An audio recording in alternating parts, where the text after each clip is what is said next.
Let's do it. Let's pick every playoff game for this weekend, all the lines from FanDuel Sportsbook. We start with Seattle at San Francisco. San Francisco favored by 9.5 as of right now. So the Niners went 2-0 against Seattle this year. A Week 15 win with Purdy as well, 21-13. Here's the number that scares you. Seattle, with 20 possessions on offense this season against that Niners D, has one touchdown. That was the end of the second game, late, down 21-6. Seattle's defense on the other side is 25th in DVOA against the run. It actually gets worse because Seattle allows the second most yak. And against San Francisco, that's a huge problem because they're number one in yards after the catch. It gets even worse. San Francisco is number one in pass yards per attempt at tight ends and running backs, something that Seattle does not defend well. The storyline battle for this one, Shanahan's status update, it's beyond legend status. If they go on a deep run, which their defense is fully capable of, depending on which number you want to look at, there's a strong argument San Francisco has the number one overall defense against the Seattle offense and a Geno Smith who has regressed a bit. It's a great story. It's unlikely. We'll get to that in a second. But if Shanahan were to win the NFC, which is a real possibility here, I know I haven't always been the biggest Garoppolo guy in the past. Purdy got off to one of these all-time legendary rookie starts, so I'm still not quite sure if this is what it is. But think about Shanahan in his last 4 seasons with the Niners. He's gone 42-24 in the regular season with Jimmy G, Nick Mullins, C.J. Beathard, Trey Lance, and Brock Purdy as the starters. That's insane shit. I don't want to hear about is Shanahan a good coach from anybody anymore, even if he ends up, look, like everybody in this business, he'll lose his job and then he'll go somewhere else and it'll be awesome again with your quarterbacks. It's just automatic with him. He's as much of a lock as there is in coaching in any sport. On the other side, it's kind of the all-time revenge. Now, there's a lot of work to do here for Seattle, but I was wondering this. Would a Seahawks Super Bowl win? Feels pretty unlikely. Would that be a bigger revenge storyline than Brady winning a Super Bowl with Tampa his first year out from New England? Now, I know the first thing you would say is, well, of course it'd be a bigger deal. And I'm talking about revenge on Russell Wilson, who wanted to cook, who wanted to go somewhere else, felt like it was holding him back, all these different things. If he didn't want to leave, they would have gladly kept him, okay? They would have. But he wanted his way out. He forced the issue. He was hinting at it, then came back and all that stuff.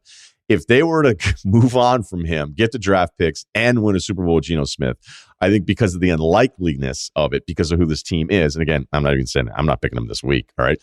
But the unlikeliness of that would be greater than that Tampa team with Tom winning a Super Bowl because it was still going to be a good football team. But I think it's also a little different that Tom was basically said, we don't want you anymore, despite 2 decades of the all-time resume at the position. So I still favor Tom's revenge story, although still more likely. But again, a lot of work to do there for Seattle. Okay, number 2 here on the board. Miami at Buffalo. Buffalo favored by 13.5. These teams split the regular season. The Bills' loss at Miami is one of the most inexplicable losses in NFL history. When you added up what they had done statistically and all the things that went wrong and where they were at, and still with this goal line stand from Miami, it was incredible. There was some number where it was like no team had that statistical profile in a game and lost since, I think it was the 3rd time since 1953.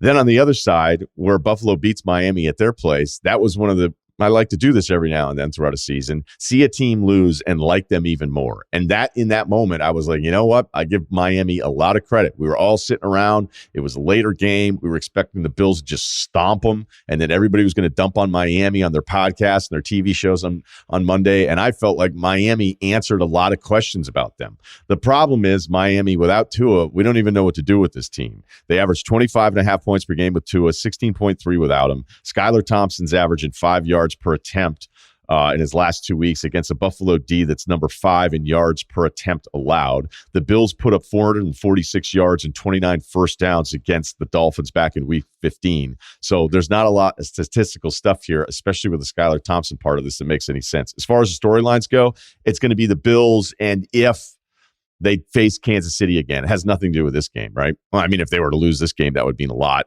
You'd start to finally kind of get like the 4 years in. Started happening to Giannis a little bit where you're like, hey, this is really good, but how good is it? And it's probably still too early to do that to the Bills if they were to lose in the playoffs this year before, say, the Super Bowl.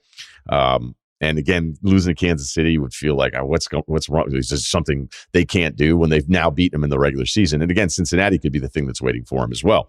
So the Bills are kind of, if it doesn't go right for them, it would turn into like a macro question of what's wrong with the Bills, when in all likelihood, there's nothing really wrong with them. They're awesome this year. All their losses were really close. I know Allen had the red zone stuff. I think some of it's on the elbow. Some of it's him believing in his own talent. I actually think if you're really good, some of the red zone mistakes can be a little cyclical anyway. And some guys make no mistakes because they never challenge any defense on any of their throws anyway. The Miami storyline battle for this one is pretty simple. It's the what about Tua? You thought you had an answer. You probably lied to yourself at certain times, but then with some of the regression, you wonder how much of that is related to health. And now not knowing what you really have going into next season, unfortunately for Dolphins fans, nationally, we're going to do this whole Tua thing all over again next year, week to week. So enjoy. Next game, Giants at the Vikings. Minnesota favored by 3. Okay, some numbers. Daniel Jones had 334 yards, his second highest total this season against the Vikings in that Week 16 loss where Minnesota won it on the game-winning field goal, 27-24. The Giants could also have 4 full-time defensive rotation guys back here. So some of the practice notes, which is something if you're going to be betting on these games, stay up to date on this stuff. As I was prepping this and trying to figure it out, stuff changes from Thursday until Friday. There's some really important players that aren't going to be playing, that aren't practicing late in the week. Or if they are going to be playing, I don't know if it's rest or that they just felt like, can we get any snaps out of some of these really important players in all of these games? So keep up to date of that once you start betting these games. Because the Giants look like they're going to get real healthy here on defense for the first time in a long time. Now, bad news for Vikings fans. Let's stay on the numbers. Every defensive number for Minnesota is going to bum you out, all right? They're the worst defense in the playoffs. They have literally no metric where you go, oh, that's maybe going to be a good time. They just don't. It's not on defense, and that's why it's going to be really weird if they lose this game to the Giants, and then it'll fall on Cousins, and Cousins could actually have a decent game because the problem is, as we keep saying here, this Vikings defense is bad. There's also another interesting note here I got from Barnwell from ESPN. 53 teams have made the playoffs with a negative point differential. All right, both of these teams finished the season with a negative point differential combined for -9. Only one team out of those 53 entering the playoffs again after a season-long negative point differential has made the Super Bowl. That is your 2011 New York Giants. The storyline here is actually the same for both quarterbacks. I'm going to call it the layaway quarterback argument. I don't know how many of you had your mom's TJ Maxx putting pants on layaway in August, getting ready for September, but I imagine it still exists. And boy, was it fun to put stuff on layaway because you kind of didn't buy it, but it was also a bummer as a kid because you didn't get to take it home, and then sometimes your mom forgot to even pick it up. All right, so if Daniel Jones beats a bad Minnesota defense that gets smoked in the next round, then it's just going to be like, oh, he'll get all this love for a week, and then he'll get none. And the same thing happened to Cousins 3 years ago in the playoffs. One of the more surprising playoff wins I've ever seen is when Cousins beat New Orleans at their place 3 years ago. And then the next week, they lost to San Francisco. And you were like, all right, so all of you people that loved Cousins for a week, now you all don't like him anymore. It's going to happen to both quarterbacks in this one. Don't worry, I will get to the picks. The Chargers at Jacksonville. Jacksonville actually getting 2.5 points in this one. All right, let's take a look at the numbers. Shil Kapadia from The Ringer. Great note here. The Chargers 1-5 with a -48 point differential against playoff teams. That's not great. Jacksonville has the better defense. I think I've been saying I like the Chargers' talent now for, I don't know, over 2 decades, maybe less. The Mike Williams, Bosa injuries in week 18 make no sense. So there's a Staley part of the storyline that we'll get to. They didn't need to do that for seeding. Jacksonville's 9th in offensive DVOA. They won in week 1 against the Chargers, 38-10. You could talk about Justin Herbert's ribs being part of that. Okay, fine. Again, it was week 3, so it was a really long time ago. I'm not quite sure. The Chargers defense also gets smoked on big plays, 72 plays of 20 or more yards. That's the 3rd most in the NFL. So there's a lot of statistical stuff that's telling you to go to Jacksonville at home and taking those points. The storyline battle for this one is Brandon Staley versus house money for Jacksonville. Staley, because he's different and it doesn't work out, is way worse than being the same and not having it work out. All right? I don't know what's going to happen with him. What he did in week 18 and the Mike Williams injury, the Bosa re-aggravating the injury, again, try to stay up to date with that as much as you can. It just doesn't make any sense. And they're a completely different team with Mike Williams. And Mike Williams is right. He's one of my favorite receivers in the NFL. And honestly, again, hey, this guy needs to be talked about more. I think I saw another classic. Jalen Brunson needs to be in the MVP conversation in the NBA. Okay, cool. You're going to come in 12th. but he's in the conversation. Happy now? And Jalen Brunson's been awesome, okay? Awesome. He's not winning the MVP. All right? So it's really about Staley and the outcome of this one. And I think a win would be enough for a Chargers franchise that doesn't have a ton of them. But then on the other side for Jacksonville, you want to talk about no pressure? None. Everybody likes all these other teams in the AFC more than you. It's a massive turnaround. Trevor looks like the right guy. Peterson's a terrific coach. So there's so many positives here where even if they lost this game, I don't know that it's going to matter in that city. And I'm not talking specific to Jacksonville. I'm just talking about where the franchise is placed. They're a year away from actually having pressure on them. So that's your storyline battle there. All right, 2 more games to go. Baltimore at Cincinnati.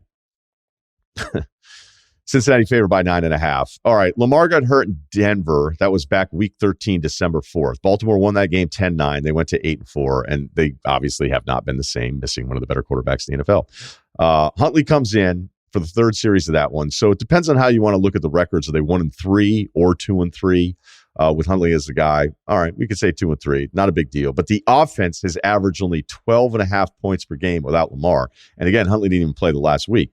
So Baltimore's leading receivers over this stretch now, their leading receiver for each of these games has been under 60 yards 4 times. In Huntley's games, 5 touchdowns in 5 games. Again, didn't play in week 18. He was throwing at practice on Thursday, but there was some dispute on that one as well. So Baltimore has a major problem. Cincinnati does have issues on the right side of its offensive line. So if you're thinking about taking all those points, maybe that's the part of this that you're talking yourself into. Talent, it's not close. Quarterback, it's not close. Coaching, I don't know how coaching makes up for this big of an issue. So it feels like Cincinnati's the pick, but God, that's a ton. It's a really big number. Again, for divisional opponents on top of everything else. The storyline battle in this one is pretty clear. Cincinnati's easy. They're actually only 5th in Super Bowl odds plus 750. Although it feels like the public and the media likes them a lot more to maybe not win, but get to the Super Bowl. But they're, plus 750 with 4 teams in front of them to win the whole thing. The storyline for Baltimore, I think, is a lot more interesting. And it may not even be something, but it'd be a good talk show topic. Is Lamar out more valuable to him in contract negotiations than Lamar healthy and losing a playoff game where he doesn't play well? He has the playoff history. That's not great for him. I think it's been pretty bad. And I think it's okay to say that. Some people don't seem to think it's okay to say that.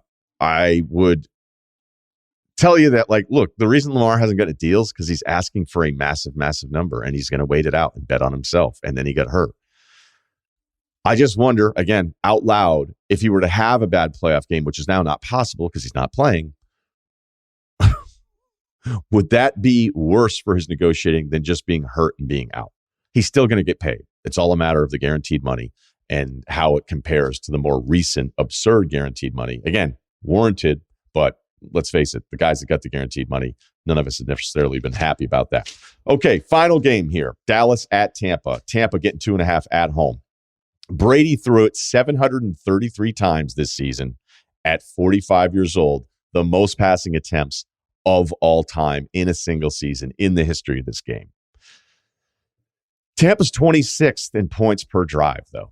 So they did it a lot. They felt like they had to. They felt like they were one-dimensional. We know the offensive line has been a huge issue. Jensen could be back at center, which, even though he was limited in practice, him just being around is a huge positive. Dallas has their own offensive line problems. The statistical matchup in this, though, that I like for Dallas is that, okay, if Tampa's still going to be one-dimensional, I don't think they're going to change who they are all of a sudden. And yeah, they're at home. But Dallas is number 2 in pass rush win rate in the NFL. Philly's number 1. Tampa's pass block win rate is 25th. So I know Dak has regressed. I think the offensive line has led to some of the regression from both the running backs. It's also led to, I would think, a little bit with Dak's interception percentage doubling this season. I also think some of the decisions didn't make a ton of sense, but the O-line has not been what you'd expect with the investments that Dallas has put in there. I mean, look, this is a common theme here. There's a lot of O-lines that are banged up after 4 months of playing the sport.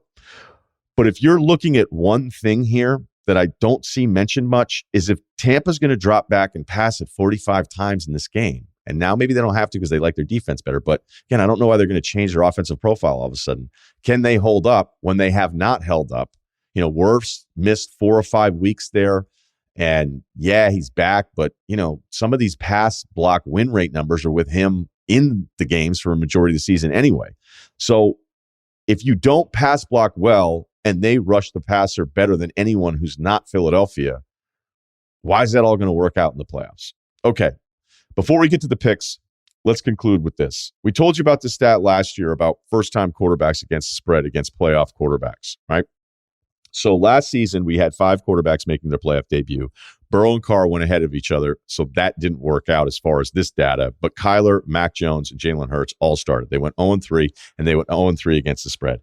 Going into this year, quarterbacks with 0 playoff experience going up against quarterbacks with playing experience are 14-35-1 against the spread.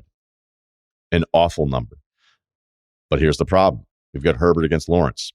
All right, Wash, first time. Purdy against Geno, first time. And then what do you do with Huntley? Because he actually played against Buffalo a couple years ago in the playoffs, and that didn't work out. So let's just worry about that pick on its own. But the numbers are pretty bad here. And here we are when we look at it. Again, the schedule. Seattle, San Francisco, 2 first-timers. Los Angeles, Jacksonville, 2 first-timers. Miami, you add Skylar Thompson in the list here. You've got Daniel Jones, first-time starter against playoff experience. So does that lean Minnesota? Baltimore, Cincinnati just covered. Dallas, Tampa have both played. Okay, so here are the picks for the wild card round.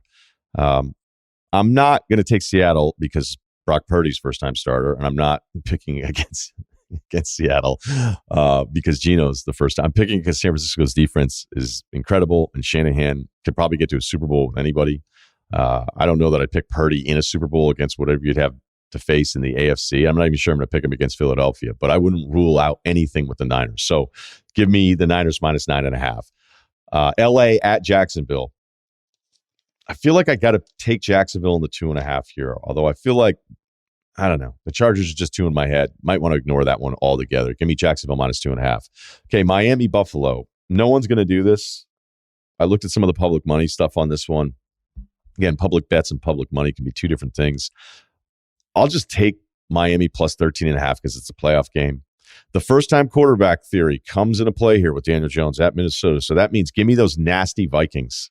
Give me Kirk Cousins laying the field goal. So the Vikings minus 3 to play there. Baltimore at Cincinnati. Division game, 9.5. Could be 10 by kickoff. Who knows? I'll take the Ravens only because you give me all those points at 10, 9.5. And finally, Dallas, Tampa Bay. I gave you my statistical profile for it. It could happen. It could be a major factor, or it could have nothing to do with what happens over the course of 3.5 hours because we've all seen this shit before. But give me Dallas minus the 2.5 at Tampa. Enjoy the games. Check out FanDuel Sportsbook for the latest odds.